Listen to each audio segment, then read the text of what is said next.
Hey, happy January. It's nearing the end of January, and some major things are going to happen here soon. So, next week on January 30th and 31st, the Federal Reserve are going to be meeting again. Consensus is that they're still considering the rate cuts. Some economists are thinking March, some are thinking in May. Now, here's why this is important. For those of you that have been considering selling, especially for the last 2 years, because a lot of sellers have not sold their house, which is naturally every so many years. Now, the last 2 years, very low amount of inventory on the market. Now, is what everybody's starting to think is that once these rates are starting to come down, that's going to start enticing a lot more of the sellers that would have sold these last 2 years to start putting their homes on the market. Now, obviously, the reason why more listings are important to you as a potential home seller is the more listings that are out there, the chances increase as possible price reductions. Now, the thing that you might want to be thinking of is not only there's the reductions, but the increased seller concessions, as well as less favorable terms for a seller.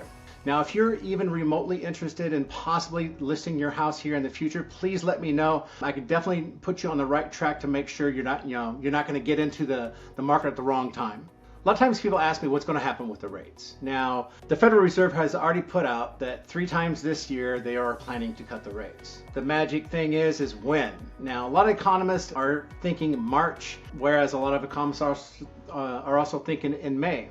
You know, the big difference between last year and this year, just to give you an idea, inflation last December was 6.45%. Inflation last month was 3.35. So we're heading in the right direction, not quite where we want there yet, but we're going there. Now, why is this more important to you as a home seller?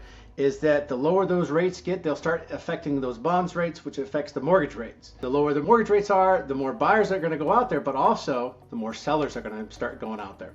If you have more questions about this, please reach out to me. The big thing that I want to make sure, I want to impress upon you the most is that you don't want to be on the sidelines. I had clients that literally waited too long to list their house back in March of 22, and it was hard to sell their house, and we didn't get what they wanted. And so don't put yourself in that position. You want to be in front of the wave, not behind it. So please reach out if you have any questions. I'm Claude Blackman, and I'll talk to you soon.